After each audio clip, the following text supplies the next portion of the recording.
সুন্দর সমাজ হিসেবে আমরা সমাজকে পাইনি। কাজে জাতি তো সংকটে আছে। এই সংকটে কোরআন এবং সুন্নাহর আলোকে আরেকটি কথা না বললেই না হয়, উলামায়ে কেরামের মধ্যে জাতি একটা ইস্পাত কঠিন ওয়াক্য দেখতে চায়। জাতি চায় যে ইসলামের মৌলিক বিষয়ে, জাতীয় জীবনের প্রয়োজনীয় বিষয়ে উলামায়ে কেরাম ঐক্যবদ্ধ থাকবেন, এটা জাতির প্রত্যাশা। কিন্তু এর ব্যতিক্রম হতে পারে, ব্যতিক্রমকে মেনে নিয়ে সহনশীল হতে হবে। পরস্পরের বিরুদ্ধে কোনো ধরনের আত্মঘাতী ঝগড়ায় লিপ্ত হওয়া যাবে না, বাহাসে লিপ্ত হওয়া যাবে না। হ্যাঁ, পরস্পরের প্রতি কল্যাণকামী হয়ে ব্যক্তিগত পর্যায়ে কথা বলবো, মন খুলে কথা বলবো। ওনার বক্তব্যটা শোনার মানসিকতা নিয়েও আমাকে যেতে হবে, শুধু নিজেরটা সমঝানোর জন্য নয়। এইভাবে যদি পরস্পরের বক্তব্যের প্রতি আমরা শ্রদ্ধাশীল হই, ইনশাআল্লাহ এই উলামায়ে কেরাম জাতিকে পথ দেখাবেন যেভাবে অতীতে দেখিয়েছেন। আমরা উলামায়ে কেরামের কাছে এটাই আশা করি। আমরা আমাদের বিরাট হক ওনাদের উপর। কোরআন এবং সুন্নাহকে যেভাবে ওনারা ইলমি জগতে ধারণ করেছেন, সমাজের সাধারণ মানুষ এটা করতে পারেনি। আল্লাহ এই যে নিয়ামতটা বিশেষভাবে আপনাদেরকে দান করলেন, এটার শুকরগুজারি তখনই হবে যে এই ইলমকে মানুষের কল্যাণে যখন আপনারা কাজে লাগাবেন। আমরা সেটাই আপনাদের কাছে আশা করি। আজকে আপাতত এতটুকুই আপনাদের কাছে আমাদের প্রত্যাশা। আরও ইনশাআল্লাহ আপনাদের সাথে কথা হবে, দেখা হবে। আমরা আশা করব যে আগামীর দিনগুলোতে আপনাদের নেতৃত্বে এই জাতি সামনের দিকে এগিয়ে যাবে ইনশাআল্লাহ। উলামায়ে কেরাম শুধুমাত্র মেহরাবে দাঁড়িয়ে নামাজের ইমামতি করবেন, এটুকু আমার এবং আমাদের প্রত্যাশা নয়। আমরা চাই যিনি নামাজের ইমাম তিনি হবেন সমাজেরও ইমাম। নামাজের ইমামের ইমামতিতে যেমন মসজিদের ভিতরে আল্লাহর বিধান অনুযায়ী নামাজ কায়েম করার কারণে শান্তি প্রতিষ্ঠিত হয়েছে, ঠিক এই মুত্তাকি মানুষগুলা যদি সমাজে নেতৃত্ব দেন তাহলে সমাজেও ইনশাআল্লাহ শান্তি কায়েম হবে।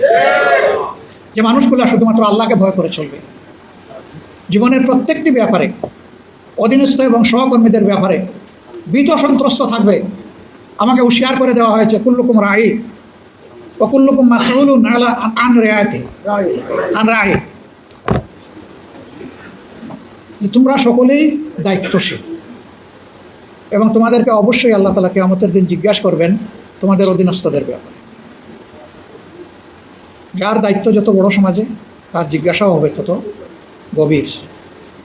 এই ভয় যখন একজন মানুষের অন্তরে থাকবে, একজন ওয়ার্ড মেম্বার থেকে শুরু করে পার্লামেন্ট মেম্বার পর্যন্ত এই চরিত্রের মানুষ যদি দেশের নেতৃত্বে আসেন, তাহলে আলহামদুলিল্লাহ আমরা যে মানবিক সমাজ আশা করি সেই সমাজ প্রতিষ্ঠিত হওয়া সম্ভব।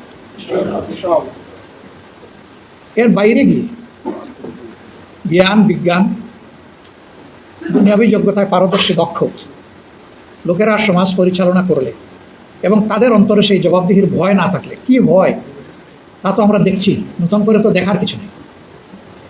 আমার বলতে কোনো দ্বিধা নেই, শিক্ষিত সমাজের সকলে নয়, কিন্তু শিক্ষিত সমাজের একটা অংশের মানুষ যে ক্ষতি জাতির করে সারা সাধারণ দেশবাসী কোটি কোটি মিলেও সেই ক্ষতি জাতির করতে পারে না, এই যোগ্যতা তাদের নাই।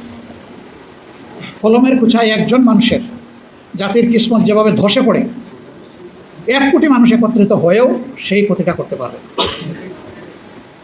এই ক্ষেত্রেও উলামায়ে কেরামের বিশেষ দায়িত্ব রয়েছে জাতিকে জাগ্রত করা, সতর্ক করা। আপনারা সেই খেদমত আঞ্জাম দেবেন আমরা আপনাদের কাছে আশা করি। কোরআনের আলোকে কোরআনের গল্পই মানুষের জন্য যথেষ্ট। এখানে আহসানুল কাসাস আছে, সুন্দর সুন্দর জীবন ঘনিষ্ঠ গল্প আছে। এই গল্পগুলো মানবজাতির জন্য আল্লাহর পক্ষ থেকে নিয়ামত হিসাবে উপহার। যে এইরকমই অতীতে মানুষগুলোর সাথে আল্লাহ তাআলা হয় তার রহমত বর্ষণ করে সাহায্য করেছেন, অথবা তাদের দুর্বৃত্ত হওয়ার কারণে আল্লাহ তাআলা তাদেরকে শায়েস্তা করেছেন। এটি যথেষ্ট, এর বাইরে আর